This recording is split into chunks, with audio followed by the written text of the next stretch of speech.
Die Jungrinderaufzucht hat Haupterfolgsfaktoren zunächst in der Konstanz der Aufzucht. Das heißt, die Tiere müssen von der Geburt bis zur Abkalbung kontinuierlich durchwachsen. Nicht zu stark, nicht zu wenig. Und das setzt voraus, dass die Jungtiere eben entsprechend gesund, fit sind. Und diese Dinge muss ich mit den entsprechenden Managementmaßnahmen halt unterstützen. Von der ökonomischen Seite ist neben dem Erstkalberalter, was möglichst im Bereich 25 bis 26 Monate liegt, auch eine relativ günstige Struktur bezüglich der Futterkosten wichtig.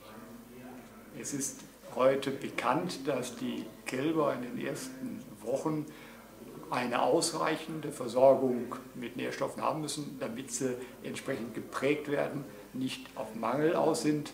Und von daher heißt es, dass man den Tieren genügend Milch oder Milchprodukte geben sollte.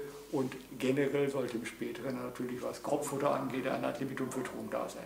Es gilt in der Jungrinderaufzucht zunächst, sich darüber klar zu werden, wie viele Jungrinder brauche ich denn und die Anzahl Jungrinder aufzuziehen, die ich tatsächlich in meinem Betriebsablauf brauche und die mit entsprechender Konsequenz aufzuziehen. Und das setzt voraus, dass ich eben ein Gesamtsystem im Kopf habe und das umsetze. Es ist generell ja so, dass wir einmal die Milchviehhaltung zu sehen haben und zum anderen die Aufzucht. Wenn man dieses System nicht in einem Betrieb machen will, wo es gute Gründe für gibt, kann ich das auch aufteilen, dass der eine die Aufzucht macht, der andere die Milcherzeugung. Entscheidend ist, dass die Betriebe sich dann gut absprechen und man die Gewinnsituation passend aufteilt. Also Betriebe müssen sich entscheiden. Entweder machen sie ein geschlossenes System, dass sie die Tiere, die sie brauchen für ihre Nachzucht, im eigenen Betrieb komplett aufziehen.